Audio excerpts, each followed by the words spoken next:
Hi everyone, welcome back to Jahsoba. Today we have Hope Hughs, and she is a plant-based educator and a writer. Am I missing anything else? Speaker. And speaker, yes. So I'll shut up and let Hope talk. Hi Hope. Hello. So I guess you're wondering, why am I interested in this? How did I get into, I guess, plant-based lifestyle? 'Cause we were talking about this, right? Yeah. How about tell us a little bit more about you, or one thing unique about you? Oh God, unique. What do you want to start? Well, one thing about me is how I got into this. People are saying, did you get into it for plants? Did you get into it for animals? Mm-hmm. Why did you change your career?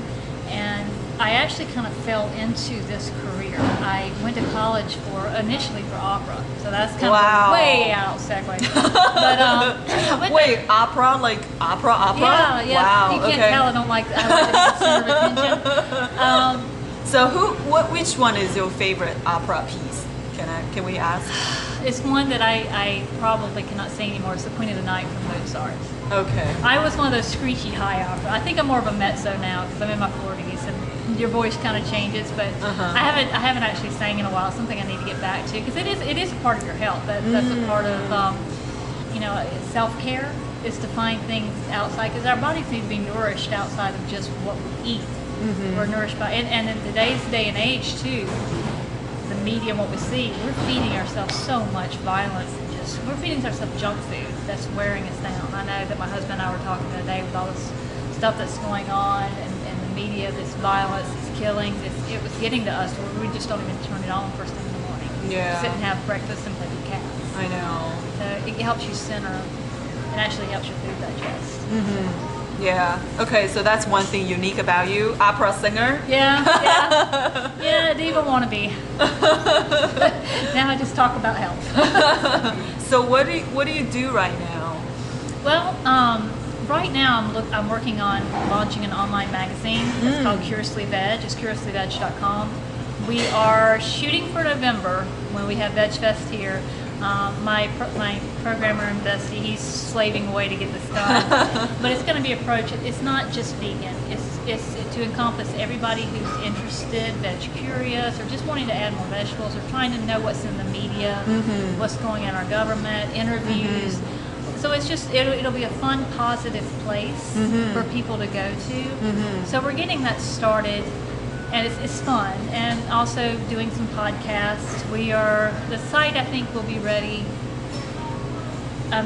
probably by the end of the month, and we're going to start podcasting. That's interesting. So, then we're going to try to figure out how we can have people called in as guests. Yeah. So it's a step thing, but just trying to have a positive place. Okay. Do you have speakers lined up for your podcast yet? Not yet, okay. But I've had some people say, yeah, we'll be on the show. And I'm actually, I'm looking at approaching topics like, I've got a friend of mine who's an ethical hunter, and then I've got a friend of mine who's ethical hunter. They're both fighters, and they have another one who's a vegan fighter. So I'd love to have them both on the show to get both point of view because we can agree on a lot of things. Even somebody that's a hunter, we can agree to not agree about things, but still have the same point of view, like factory farming. So understanding and listening to people gives you a broader insight, not just being so, oh, you're a bad person because of this. Yeah. When you try to understand a point of view, that really not only opens your eyes, but will make them open to listening to your message. Yes. Which is what we need to do. Yes. Is saying, okay, I know that we don't agree on things, and I want to hear your point of view, but I'd like to see where we can agree on.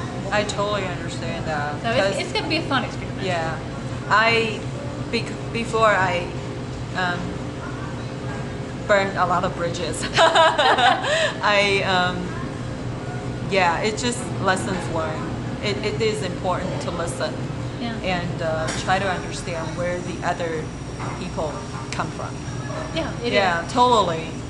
Believe me, yes. I think burning bridges actually could be a good thing because a lot of times you have so much decay on that bridge that tearing it down allows you to construct a new one. And it is a lot of saying, you know what, I know I ate a lot of shoe. Luckily my shoes are all vegan, but I ate a lot of shoe.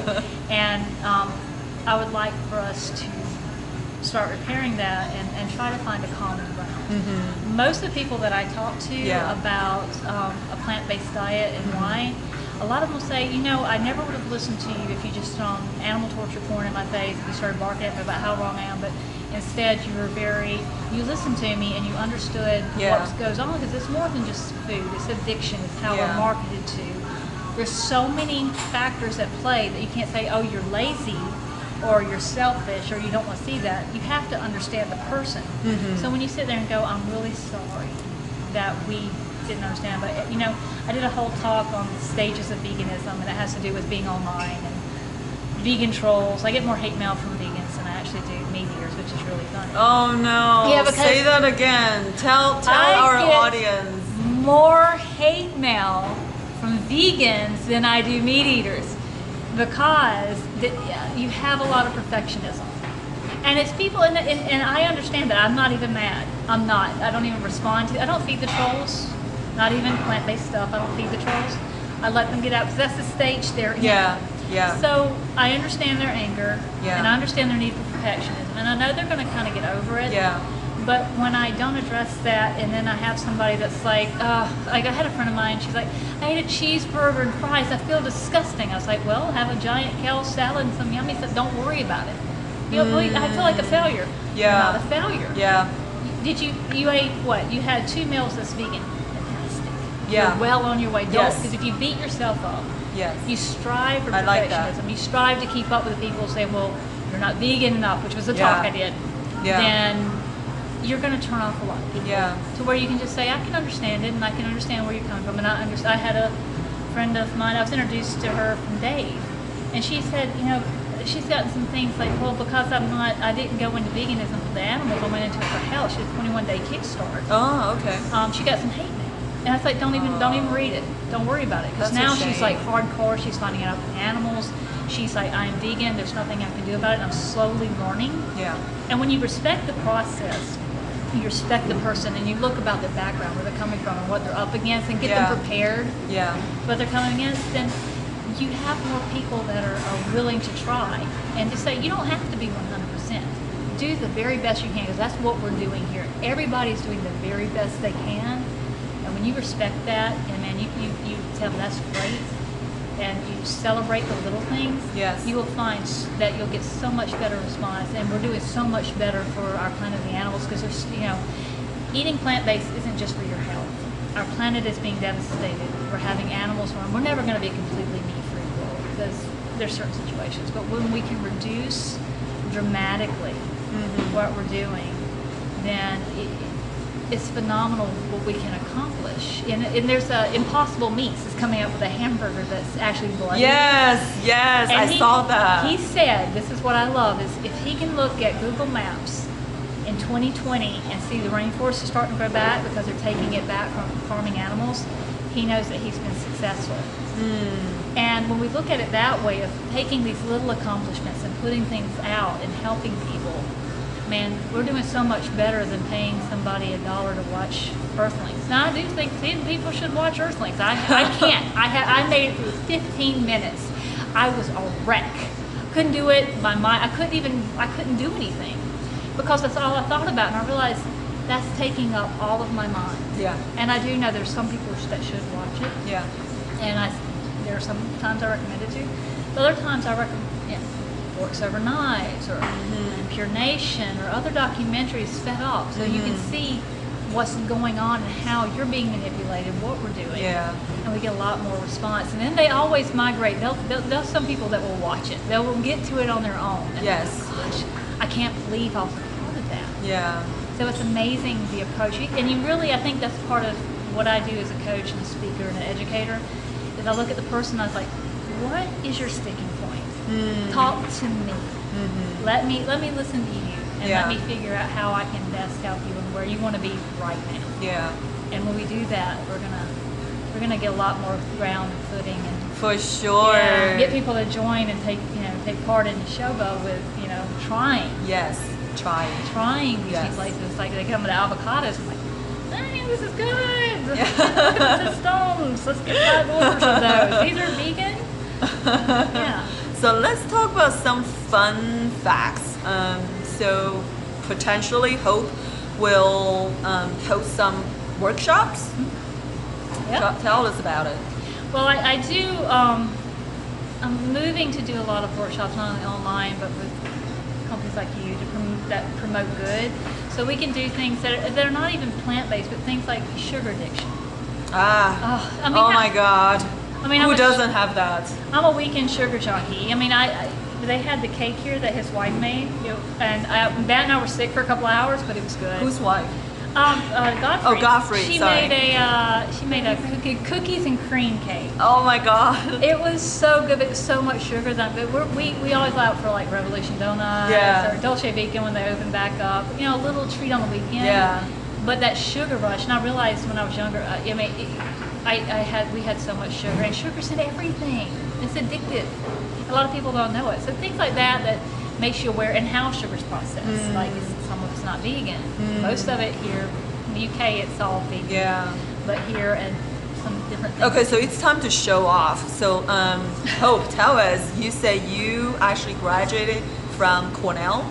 I went to Cornell, and I did their plant-based program with Dr. Campbell. Wow. It was very intensive, and I learned so much more of the scientific side of it, the research side of it, and just looking at what's out there, including he even talked about Gary Tops and people that are going there to make money off of diets. We looked at paleo, and then we really looked at the science behind things like the China study.